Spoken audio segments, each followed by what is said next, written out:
வணக்கம், வாழ்க வளமுடன். நான் உங்கள் ஜோதிடர் மாணிக்கவாசன் பேசுகிறேன். ஓம் தத்புருஷாய் வக்கரனுடன் தன்னோதிந்தி பிரசோய ஓம் ஸ்ரீம் கிரீம் க்ளீம் க்ளம் கணபதியே நமோ ஓம் கிரீம் ஆதித்யாய சோமாய மங்களாய புதேச குரு சுக்கர சனி பிரச்ச ராகவ கேதவ நமோ ஓம் ஸ்ரீம் க்ளீம் பஞ்சபூத விசேஷிய வங்கரங்கு பஞ்சபூத விசேஷிய ஓம் லங்கவங்கு பஞ்சபூத விசேஷியம் நங்கு வங்கு பஞ்சபூத விசேஷிய சுவாகா. 9 நவகிரகங்கள் 5 பஞ்சபூதத்துடன் அனுகிரகம் பரிபூர்ணமாக அனைத்து ஜோதிட அன்பர்களுக்கும் ஆன்மீக பெரியோர்களுக்கும் கிடைக்க எம்பெருமான் முருகப்பெருமான மனதார பிரார்த்தனை பண்ணுறேன். ஓம் சரவண பவாய நமக. இப்போ பார்த்தோம்னா நீங்கள் நிறைய பேர் என்னுடைய வீடியோவை நீங்கள் பார்த்துட்டு இருக்கிறீங்க, ஓகேங்களா? நிறைய பேர் பார்த்துட்டு இருக்கிறீங்க, சப்ஸ்கிரைப் பண்ணாமையும் பார்த்துட்டு இருக்கிறீங்க. இப்போ நான் நல்ல நல்ல விஷயங்களை யோகங்கள் பற்றி ஆகட்டும், தோஷங்களை பற்றி ஆகட்டும், நல்ல கோயில்களை இந்த கோயில்களுக்கு போய் அந்த பரிகாரங்கள் செய்யும்போது நிவர்த்தி அடையும் அப்படின்னு சொல்லி தெளிவாக போட்டுருக்கிறேன். இந்த விஷயம் உங்களோட முடியக்கூடாது, அது மற்றவங்களுக்கு போய் சேரணும். அப்படின்னா நீங்கள் சப்ஸ்கிரைப் பண்ணி லைக் பட்டன் அமுத்தி அது பெல் சிம்பிள் அமுத்தி விட்டால் தான் யூடியூப் அதை ப்ரொமோட் பண்ணி அந்த வீடியோ நிறைய பேர்த்துக்கு அது அனுப்பிச்சிட்டு இருக்கு, ஓகேங்களா? ப்ரொமோட் பண்ணும் அந்த வீடியோவை, ஓகேங்களா? நீங்கள் சப்ஸ்கிரைப் பண்ணாமையே பார்த்துட்டு இருந்தீங்கன்னா அது உங்களுக்கு மட்டும் தெரிஞ்சதாக இருக்கும். நம்ம பார்த்தது, நம்ம கற்றது எதுவாக இருந்தாலும் சரி அது மற்றவர்களுக்கு போய் சேரணும், ஓகேங்களா?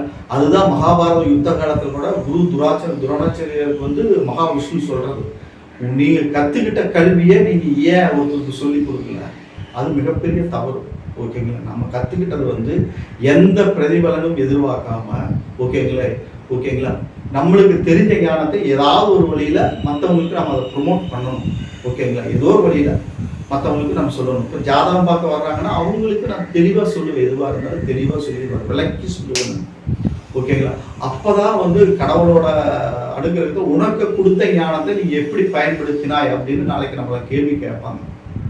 அதனால நம்மளுக்கு தெரிஞ்ச ஞானத்தை நம்ம எந்த பிரதிபலனும் எதிர்பார்க்காம மக்களுக்கு நல்ல முறையில் சொல்லணும். அதன் மூலமாக பயன்பெற்றால் நன்மை, எனக்கும் நன்மை, அவங்களுக்கும் நன்மை, ஓகேங்களா? அதனால தயவு செய்து காணொலியை பார்த்துட்டு இருந்தீங்கன்னா தயவு செய்து பெல் சிம்பிள் அமைச்சிக்கிங்க, ஓகேங்களா? உங்கள் ஃப்ரெண்ட்ஸுக்கு ஷேர் பண்ணுங்க, அவங்களுக்கு ரெஃபர் பண்ணுங்க, ஓகேங்களா? பெல் சிம்பிளை அமைச்சு சொல்லுங்கள், சப்ஸ்கிரைப் பண்ண சொல்லுங்கள். மெயின் சப்ஸ்கிரைப் பண்ணாதான் நான் போடுற அடுத்தடுத்த நல்ல வீடியோக்கள் உங்களுக்கு தெரியும்.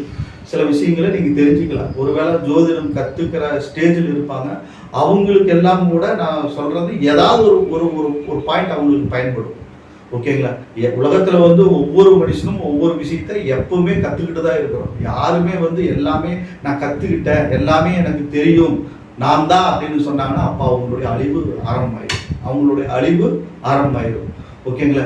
ஒரு சின்ன குழந்தைகிட்ட இருந்து கூட, ஒரு காக்கா குருவிகிட்ட இருந்து கூட நம்ம ஏதாவது கற்றுக்கிட்டு இருக்கிறோம், ஓகேங்களா? இதுதான் மனித வாழ்க்கை, ஓகேங்களா? அதனால மனித வாழ்க்கை நம்ம 4 பேர்த்துக்கு ஒரு நல்ல விஷயங்களை நம்ம சொல்லணும், நல்லதை செய்யணும், ஓகேங்களா?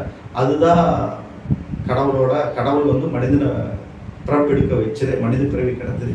அதனால நீங்கள் ஏதோ பார்த்துட்டோம் அவ்வளோதான் அப்படின்னு நீங்கள் நினைக்காது. உங்களுக்கு பயனுள்ளதாக இல்லாவிட்டாலும் கூட இப்போ ஜோதிடம் கற்றுக்கிறவங்க யாராவது கஷ்டத்தில் இருக்கிறவங்களுக்கு என் வீடியோ பார்க்கும்போது அந்த கஷ்டத்தை நிவர்த்தி பண்ணக்கூடிய ஒரு சான்ஸ், ஏதாவது ஒரு பாயிண்ட் அவங்களுக்கு கிடைக்கும், ஓகேங்களா? ஏதாவது ஒரு பாயிண்ட் அவங்களுக்கு கிடைக்கும். அந்த கோயிலுக்கு போவாங்க, சரி இந்த ஜோசியர் சொல்லிட்டாரே, இந்த பையன் சொல்லிட்டாரே, நாம் அதை போய் வழிபாடுகள் வச்சுக்கலாம் அப்படின்னு நினச்சி அவங்க போவாங்க. அதில் அவங்களுக்கு ஒரு மாற்றம் கிடைக்கும், ஓகேங்களா? ஏதோ ஒரு ரூபத்தில் தான் கடவுள் ஒரு மனிதனை ஜம்ப் பண்ணி விடுவார், ஓகேங்களா? அதனால உங்களோட நீங்கள் கேட்டது உங்களுக்கு பயன் இருந்தாலும் சரி, பயன் இல்லைனாலும் சரி, அதை சப்ஸ்கிரைப் பண்ணி பெல் சிம்பிள் அமைத்திருங்க. அது மற்றவங்களுக்கு ஏதாவது அது ப்ரொமோட் பண்ணும், யூடியூப் ப்ரொமோட் பண்ணும், அது மற்றவங்களுக்கு போய் ரீச் ஆகும், மற்றவங்க பார்ப்பாங்க, மற்றவர்களுக்கு அது ஒரு பிரயோஜனம் உள்ளதாக அமையும், ஓகேங்களா? சரி, பெல் சிம்பிள் அமைச்சிங்க. இப்போ வீடியோக்குள்ளே போகும். இன்னைக்கு பார்க்கக்கூடியது என்ன தலைப்புன்னா தனுசு லக்னமும் கோடீஸ்வர யோகமும் அப்படிங்கிற தலைப்பில் தான் பேச போகிறோம், ஓகேங்களா? இப்போ கோடீஸ்வர யோகம் கிடைக்கணும் அப்படின்னா ஜாதகத்தில் பணபரஸ்தானங்களாகிய 2 குடைவனும் 11 குடைவனும் பலம்புறுத்தி இருக்கணும், புரியுதுங்களா? 2 குடைவனும் 11 குடைவனும் சேர்ந்து கேந்திர திரிகோணங்கள் அமர்ந்து இருக்கிறதோ, அல்லது 2 பேரும் ஆட்சி பலம் உச்ச பலம் பெற்று அமர்ந்து இருக்கிறதோ, யாராவது ஒருத்தர் ஆட்சி பலம் பெற்று அவரோட காம்பினேஷன்ல இருக்கிறதோ, அல்லது 2 குடைவன் 2ஆம் இடத்துலையோ 11 குடைவன் 11ஆம் இடத்துலயே ஸ்தான பலம் வர்றது, அல்லது 2 பேரும் சேர்ந்து 2ஆம் இடத்துலயே 11ஆம் இடத்துலயே இருக்கிறது, அல்லது 2 பேரும் பரிவர்த்தனை யோகத்தில் இருக்கிறது. இந்த காம்பினேஷன்ல இருந்து 9 குடையவனும் 10 குடையவனும் தொடர்பு ஏற்படுறது. 9 குடையவன் பாக்கியாதிபதி, திரிகோணாதிபதி, மகாலட்சுமி கூடிய ஒரு அமைப்பு. அவரோ அல்லது 10 குடைய தொழில் ஸ்தானாதிபதியோ இவங்களோட தொடர்பு இவருக்கு கிடைச்சதுன்னா மிகப்பெரிய கோடீஸ்வரராக வாழக்கூடிய ஒரு அமைப்பு தனுசு லக்னக்காரர்களுக்கு ஏற்படும். தனுசு லக்னத்துக்காரர் யாருன்னா 2-11 குடையனா சனீஸ்வர பகவானும் சுக்கிர பகவானும் இணைந்து நான் சொல்ற காம்பினேஷன்ல அவங்க இருக்கணும். நான் சொல்ற காம்பினேஷன்ல அவங்க இருந்துட்டாங்கன்னா இந்த யோகம் செயல்படும். இந்த யோகத்தை இவரு அனுபவிக்கணும் அப்படிங்கிற பிராப்தம் இருக்கணும். சிலருக்கெல்லாம் கோடீஸ்வர யோகம் கிடைக்கு, பல கோடிகள் அவங்க கைக்கு வரும், ஓகேங்களா. ஆனால் வந்த வழியே போய்விடும். அவர் சொந்த பந்தங்களோ அவர் பிள்ளைகளோ அவருடைய யாரோ அவர் நெருங்கியவர்கள் வந்து அதை அபகரித்துக் கொள்வார்கள். இவர்களை ஒரு வேலைக்காரர்கள் மாதிரியே வச்சுட்டு இருப்பாங்க, ஓகேங்களா.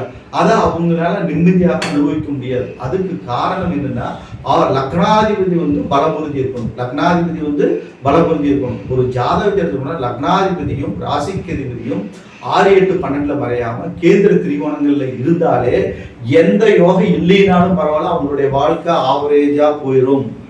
பெரிய கஷ்டங்கள் அவர்களுக்கு வருவது இல்லை. வாழ்க்கையில எவ்வளவு பெரிய கஷ்டங்கள் எவ்வளவு பெரிய பிரச்சனைகள் வந்தாலும் அவர்கள் அதை கடந்து வாழ்ந்து கொண்டு இருக்கிறார்கள். நிம்மதியான ஒரு வாழ்க்கையை தந்துடும், ஓகேங்களா. அதனால முதல் கேந்திரமான லக்னாதிபதி வந்து நல்ல பலம் பொருந்தி இருக்கணும். குரு வந்து லக்னாதிபதி, அவர் நல்ல பலத்தோட கேந்திர திரிகோணங்கள் அமைஞ்சிருக்கணும். 6-8-12 மறையாம அமர்ந்திருக்கணும், ஓகேங்களா. அடுத்தது 2வது கேந்திரம் 4 குடையவன், அவரே குரு வர்றாரு, ஓகேங்களா. அவர் லக்னத்துக்கு சொன்ன ஆப்ஷன்லயே நல்ல பொசிஷன் இருக்கணும்.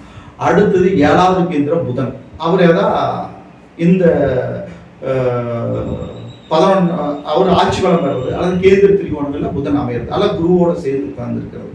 இந்த அமைப்பில் இருந்ததுன்ட்டா இந்த 4 கேந்திரங்கள் 4 பில்லர் மாதிரி ஒரு ரூம் கட்டுற அப்படின்னா அதுக்கு வந்து 4 காரணம் 4 பில்லர் எவ்வளவு ஸ்ட்ராங்கா இருக்கணுமோ அது போல இந்த 4 கேந்திரங்களும் பலம்பொருத்தி இருந்தால் அந்த கோடீஸ்வர பிராப்தம் வரும்போது அவரும் நல்லா இருப்பாரு, அவரும் அனுபவிப்பாரு அந்த கோடிகளை, ஓகேங்களா. அந்த யோகத்தினோட பலன் அனுபவிப்பாரு, அவரோட மனைவி பிள்ளைகளும் அனுபவிப்பாங்க. அதான் 7ஆம் இடம் வந்துருச்சு இல்ல.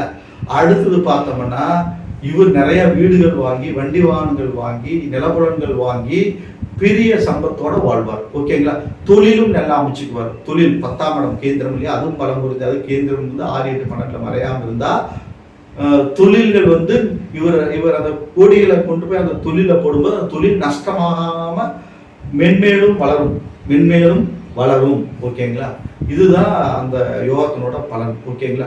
அதனால அந்த பல யோகம் இருந்தாலும் அந்த அனுபவிக்கக்கூடிய யோகம் அவர் ஜாதகத்துக்கு இருக்கா அப்படின்னு நம்ம பார்க்கணும், ஓகேங்களா. அந்த யோகம் தனுசு லக்னத்துக்கு இருந்ததுட்டா மிகப்பெரிய ஒரு அற்புதமான பலாபலங்களை அனுபவிச்சு அவர் சந்தோஷமான வாழ்க்கை. இது நிறைய பேர் வாழ்ந்துட்டு இந்த காம்பினேஷன் நிறைய பேருக்கு ஒத்து வரும், ஓகேங்களா. 11 குடையும் கேந்திர திரிகோணங்கள் அமைஞ்சிருந்து 2 குடையும் கேந்திர திரிகோணங்கள் அமைச்சு அல்லது 2 பேரும் ஒரு பார்த்துட்டு இருந்து, ஓகேங்களா, சமசப்தமா பார்த்துட்டு இருந்து லக்னாதிபதி கெட்டு போகாம இருந்தா கூட அவங்க லைஃப் அந்த யோகத்தை அனுபவிக்கக்கூடிய ஒரு யோகம் அவங்களுக்கு இருக்கு, ஓகேங்களா. எல்லா ஜாதகம் நிறைய ஜாதகங்கள் பொருத்தி இருக்கு. அதனாலதான் எல்லாரும் நிலப்புலங்கள் வாங்கி நிறைய சொந்த வீடுகள் வச்சுட்டு கோடிக்கணக்கில் போவதில்லை அவங்களுடைய வீடுகள். அதை இழக்காம இருக்கிற வாழ்ந்துட்டு கொஞ்ச நாள் கழிச்சு ஒரு கெட்ட திசாபுத்திகள் வரும்போது இழக்கக்கூடிய நிலைமை ஏற்பட்டுரும். அதுக்கு வந்து ஸ்ட்ராங்காக லக்னாதிபதி இருக்கணும். லக்னாதிபதி பலம் பொருத்தி இருந்தால் எதையுமே இழக்கக்கூடிய ஒரு நிலைமை அவங்களுக்கு வராது, ஓகேங்களா. அதை இழக்கவும் மாட்டார்கள். அதுக்கு ஆட்சி பலம் உச்சபலம் பெற்றிருந்தா எவ்வளவு போராட்டங்கள் வந்தாலும் அந்த சொத்துக்களை அவர் மேல விரயம் ஏற்படாது, அவர் மேல வராது. 6ஆம் இடத்துல இருந்து அந்த சொத்துக்களை வச்சு அடமானம் வச்சிருவாங்க. அடமானம் வச்சு கடன் வாங்கி அது மூலமா கூட அழிக்கக்கூடிய ஒரு சுச்சுவேஷன் வந்துடும், ஓகேங்களா. அதனாலதான் லக்னாதிபதி நல்ல பொசிஷன்ல இருக்கணும். எந்த யோகத்தை அனுபவிக்கணும் என்றாலும் லக்னாதிபதி அவர் நல்லா இருக்கணும். அப்புறம் மனைவி ஸ்தானம் 7 குடைங்கிறத மனைவியின் மூலமாக சொத்துக்கள் அழிஞ்சு போயிடும். வரக்கூடிய மனைவியின் மூலமாகவும் கூட சொத்துக்கள் அழிந்து விடும், ஓகேங்களா. அதனால இந்த 4 விஷயம் நல்லா இருக்கணும். அப்புறம் தொழில் ஸ்தானாதிபதி கெட்டு போயிருந்ததுன்னா தொழில போட்டு எல்லாமே கெட்டு போயிடும், ஓகேங்களா. அதனால கேந்திரங்கள் நல்ல பொசிஷன்ல இருக்கணும். அப்பதான் அந்த யோகத்தை நம்ம அனுபவிக்க முடியும், ஓகேங்களா. இந்த வீடியோ பிடிச்சிருந்ததுன்னா சப்ஸ்கிரைப் பண்ணுங்க, பெல் சிம்பிள் அழுத்துங்க, உங்க ஃப்ரெண்ட்ஸ்களை ஷேர் பண்ணுங்க, ஓகேங்களா. உங்க ஃப்ரெண்ட்ஸ்களை ஷேர் பண்ணுங்க. எந்த இடத்துல ஜாதகம் பார்க்கணும், பிரச்சனை பார்க்கணும், ஓகேங்களா, திருமண பொருத்தம் பார்க்கணும்னா நம்பர் கான்டாக்ட் பண்ணுங்க. வணக்கம், வாழ்க வளமுடன்.